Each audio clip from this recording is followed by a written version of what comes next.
7 Juli 2025, pukul 23.24 waktu Indonesia Barat. Pasca kematian diplomat muda Kementerian Luar Negeri Arya Daru Pangayunan, rekaman inilah yang awalnya tersebar di masyarakat.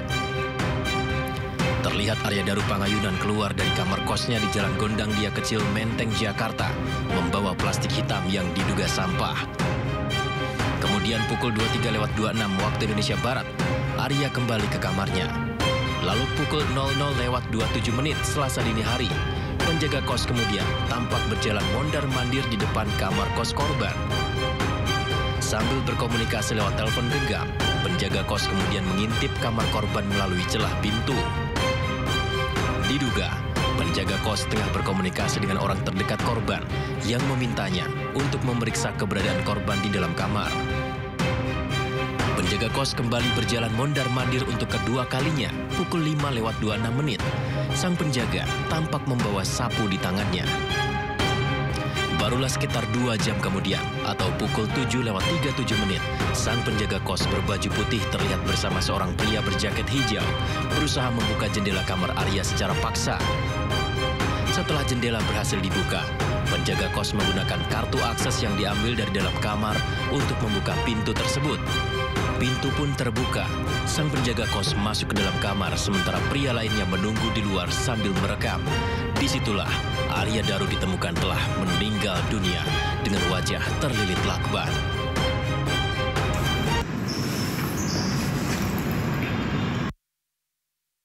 Hah? Foto, Pak. Apa? Foto dilakban mulutnya. Hah? Mulutnya apa dilakban itu? Loh? Foto, Pak. Saya nggak mau.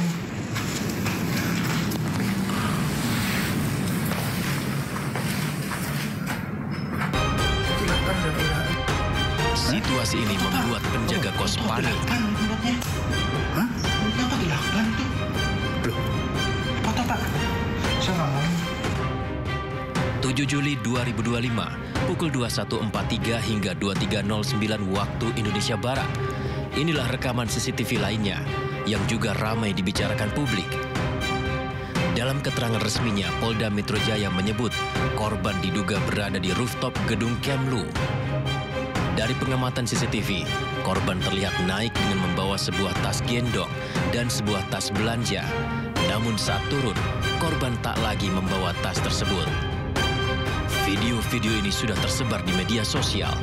Publik mulai membuat analisa-analisanya sendiri. Sementara video CCTV yang lebih lengkap, tentu polisi memilikinya. Saat ini, tinggal polisi yang membuka tabir misteri ini. Apa yang sebenarnya terjadi dari kematian diplomat muda Kementerian Luar Negeri Arya Daru Pangayunan? Ya, kita lanjutkan dialog kita. Saya ke Prof. Adrianus. Prof, kalau tadi kita lihat di tayangan juga bahwa memang CCTV-nya kemudian itu bergeser begitu. Anda curiga nggak ini? Atau apakah memang dugaan atau masih terbuka opsi bahwa ini memang sebuah pembunuhan begitu? Ya, saya berasumsi saja ya dengan TKP sekecil itu, mana mungkin sih itu kemudian tidak dibahas oleh polisi? Ya, sudah 4 kali pemeriksaan TKP, sudah ada digital forensik, masa hal itu nggak dibahas? Jadi saya kira nggak mungkin lah, gitu ya. Kalau itu nggak mungkin ini pembunuhan ya? Polisi. Bagaimana? Nggak mungkin ini pembunuhan ya menurut Anda ya? Jadi CCTV itu bergeser itu hal yang pasti sudah dalam perhitungan polisi. Ya, saya yakin bahwa polisi pasti sudah ada jawabannya. Sudah ada penjelasannya mengenai mengapa bergeser gitu ya. Sehingga kita nggak usah ragu kalau cuma soal itu ya. Nah, dengan kata lain saya lebih percaya bahwa memang tidak ada orang lain yang masuk di lokasi ya, sehingga kemudian yang bisa ditegakkan adalah teori bunuh diri. Demikian. Baik, tadi kata Pak Yusuf Warsim bahwa Kompolnas mendesak juga agar gelar perkara tidak dilakukan secara terburu-buru. Anda sepakat nggak ini? Ya, sekarang ini kan gendangnya kalau dalam bahasa dari bermain musik itu kan gendangnya di polisi nih. Ya. Dalam rangka melepas info itu kan juga menurut saya mau-maunya polisi aja nih. Saya misalnya agak kesel juga tuh Pak Yusuf. Masa hari gini baru dilepas info tentang adanya plastik ya yang dipakaikan yang ada di kepala korban dan kemudian dililit oleh lakban berwarna kuning. Kenapa Sementara tidak dari awal begitu ya? Sebelumnya hanya soal lakban saja. Masalah soal itu kemudian nggak dilepas kepada publik dan dianggap bahwa itu mungkin nggak penting gitu ya. Nah maka jadi sekarang ini ya terserah polisi lah ya, dia mau lepas informasi kayak apa gitu ya, kita ikut saja. Karena ya seperti saya kan pengamat nih, tidak punya akses pada TKP ya agak bingung juga tuh. Ya tapi analisanya jadi apa itu? Kenapa polisi kayak seperti mencicil begitu? Ya kelihatannya takut salah ya, takut nanti dipelototi oleh Pak Yusuf ini, makanya takut salah. Tapi juga di pihak lain kan ada hak publik untuk tahu, ya. Nah maka kemudian lalu yang dilepaskan adalah hal-hal yang menurut saya tidak penting, dan lalu tadi yang remeh-temeh malah dikeluarkan belakangan. Yang penting-penting malah dikeluarkan belakangan. Jadi saya juga misalnya soal tadi Pak Yusuf ya, soal keberadaan korban ada di atas gedung itu. Itu kan sesuatu yang sebetulnya menurut saya sudah ditemukan itu oleh Polri jauh-jauh hari itu. Kenapa? Karena digital forensik termasuk kalau memang ditekuni secara baik ya, itu 2-3 hari niscaya oke itu. Tapi kan dilepaskan baru kemarin itu.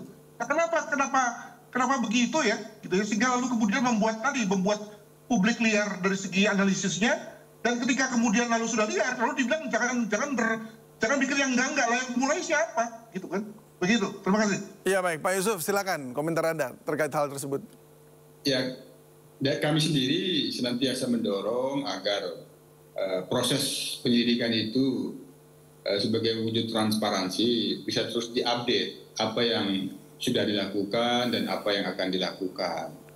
Yang saya maksud tidak terburu-buru itu besok itu gelar perkara oke, tapi kesimpulannya apabila masih ada keraguan-raguan, tentu hasilnya tidak bisa menyimpulkan, malah terus berlanjut dengan melakukan penggalian fakta-fakta yang ini misalnya itu. Nah, terkait dengan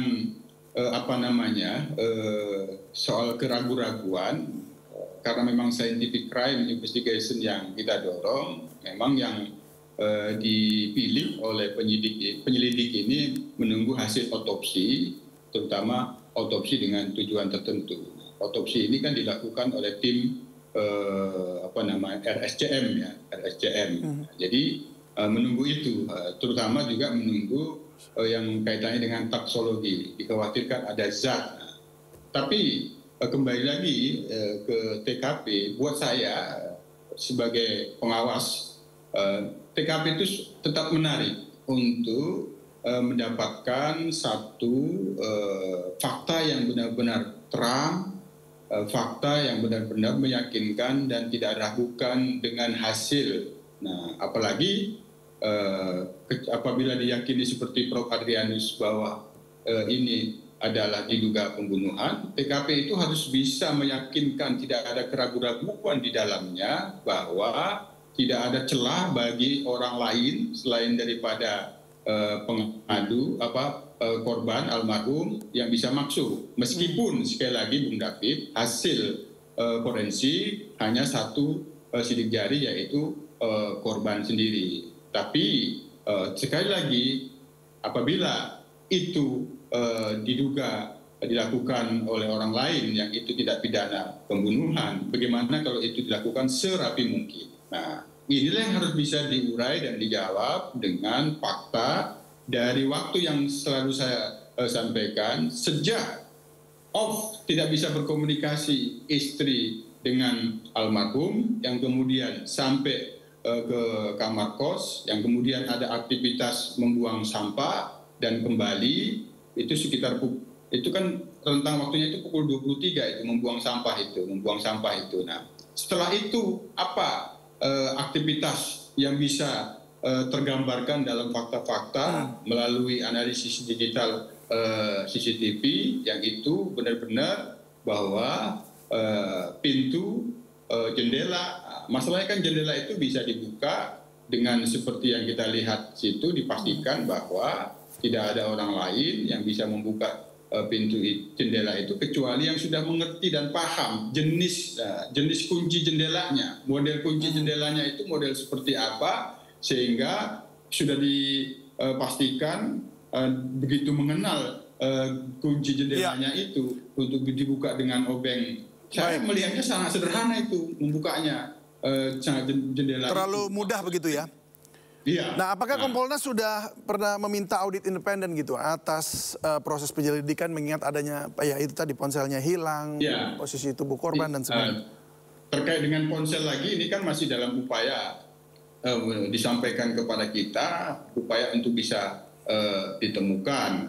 Sebenarnya kan apabila menggunakan data seluler dilakukan sel dump, kapan terakhir posisinya di mana itu kan bisa dideteksi. Itu soal ponselnya. Nah, soal jendela ini kan sangat krusial, karena tanpa teralis ternyata jendela itu bisa dibuka dengan obeng seperti itu dan disimulasikan juga oleh penyidik.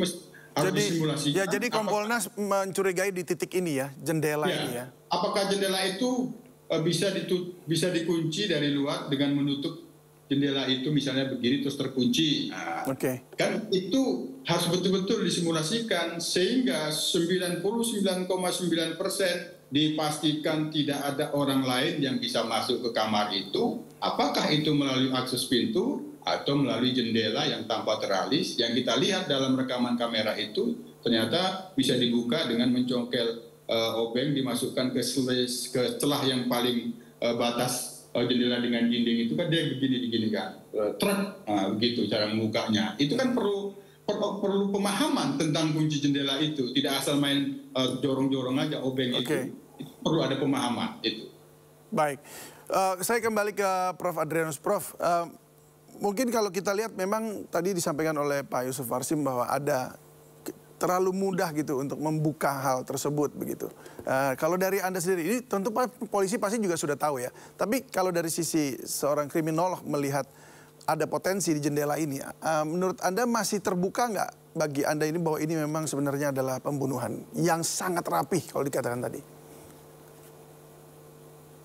Ya begini, ada nggak fakta lain yang mengikuti logika pembunuhan?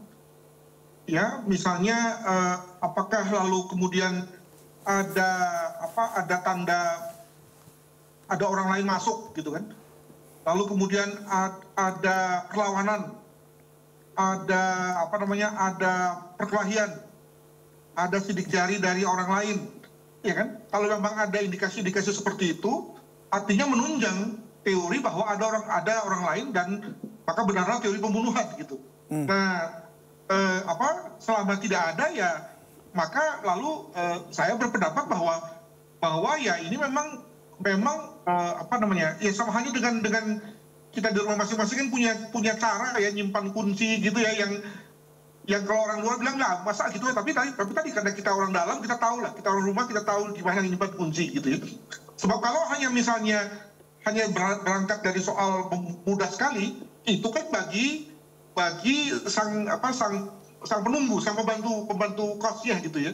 Nah, apakah kita lalu mencurigai dia? Ya, nah tentu saja dalam hal ini silakan polisi kalau memang mencurigai yang bersangkutan gitu ya. Jadi sekali lagi rasanya kalau kita mau pakai teori itu, pakai yang paling kemudian bisa dijadikan sebagai potensial suspek ya tadi si pembantu itu gitu ya. Nah, apakah lalu kemudian juga ada fakta lain yang koheren gitu ya dengan yang bersangkutan, misalnya bahwa yang bersangkutan memang misalnya hendak lari atau yang lain ya tentu kemudian lalu polisi yang tahu tentang hal itu. Demikian. Baik. Ya memang ini banyak pertanyaan saya masih di kepala gitu ya, maksudnya ingin disampaikan. Di antaranya ya, kan masih banyak rekaman CCTV yang beredar kan cuma sepenggal, kita nggak tahu yang panjangnya itu tentu ada di pihak kepolisian dan masih banyak data-data yang lain lagi, data-data digital BTS dan segala macam. Tapi karena waktu juga sudah terbatas, sudah melewati. Nah, jadi terima kasih banyak sekali lagi sudah berbagi bersama kami di Sindo Sore, Pak Yusuf Warsim dan juga Prof. Adrianus. Terima kasih sudah berbagi. Selamat sore. Salam sehat selalu. Terima kasih Pak Yusuf, sampai jumpa. Terima kasih, Bro. Yuk. Ya, pemirsa, hingga saat ini memang kematian diplomat muda ini masih misteri dan berkembang. Kematian Arya Daru disebabkan karena dibunuh seperti yang tadi sempat kita bahas. Namun hingga kini polisi belum menyatakan kesimpulannya. Lalu apa yang menjadi penyebab kematian sebenarnya? Kita simak perbincangan jurnalis senior Lukman Hanafi dengan mantan Kabar Eskrim Ito Sumardi. CCTV ternyata ADP ini dari GI itu terus ke Kemenlu, dari Kemenlu dia naik ke rooftop. Di sana ada sekitar 1 jam lebih, terus turun lagi, naik bawa tas, turun tidak bawa. Pertanyaan saya adalah, saya sempat dengar itu ternyata dari GI itu si ADP itu merasa dibuntuti seseorang sehingga dia ke Kemenlu terus ke atas ini, entah dia menaruh barang itu untuk diamankan atau apa, kurang dari sana. Tapi peran saya terus dia matiin HP-nya di situ karena untuk melindungi biar tidak ke-track lagi. Ini apakah ada sesuatu Pak di balik ini kira-kira? Kan masalahnya sekarang ADP ini sudah almarhum. Betul. Nggak, ini hanya menduga-duga saja. Iya, menduga tentunya dari analisa Bapak. Jadi gini, setiap penyebab kematian harus dicari motifnya. Betul.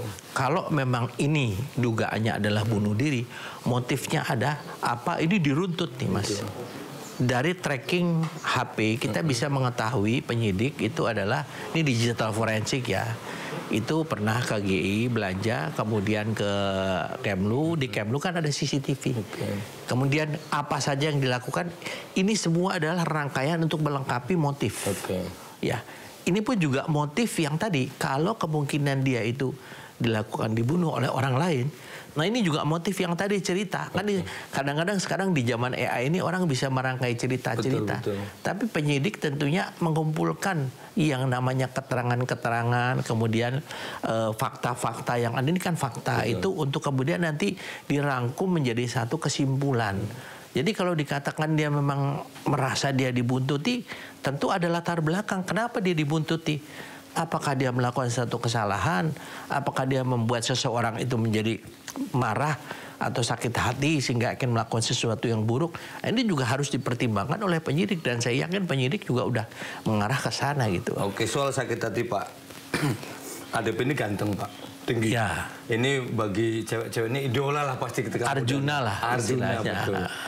Ada nggak sih Pak potensi sakit hati kan macam-macam. Misalnya nih potensinya adalah sakit hati karena ADP kebetulan menangani kasus yang berhubungan dengan itu. Tapi ada juga sakit hati mungkin karena di Arjuna ada ya para hawa itu yang mendekat, apalagi Mas ADP ini yang saya tahu dari 2 teman rekan dekatnya adalah beliau ini selalu LDRan, lebih panjang LDRan daripada bersama keluarga.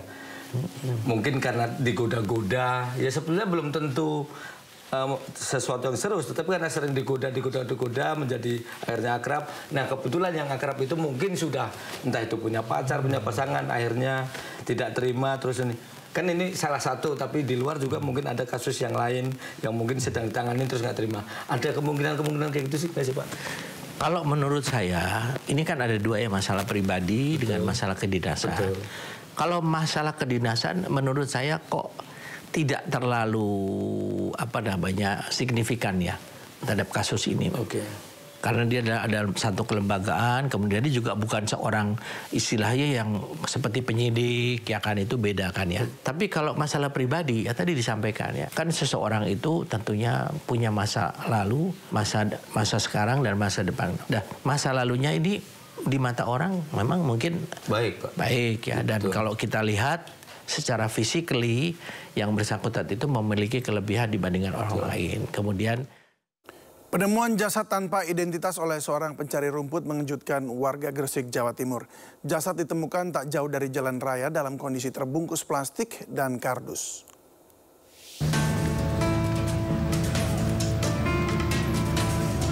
Warga dikejutkan dengan penemuan jasad di Jalan Raya Kedamaian, Desa Banyu Urip, Gresik, Jawa Timur.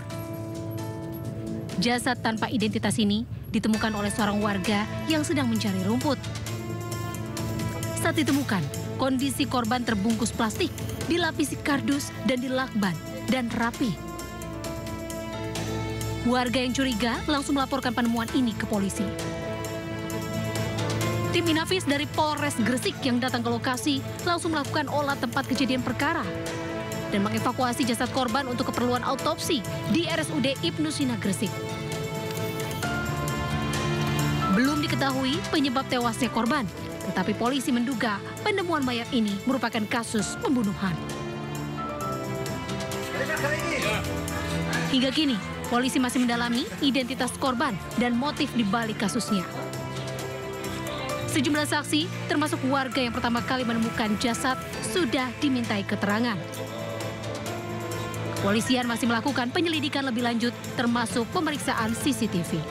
Dari Gresik, Jawa Timur, Agus Ismanto melaporkan.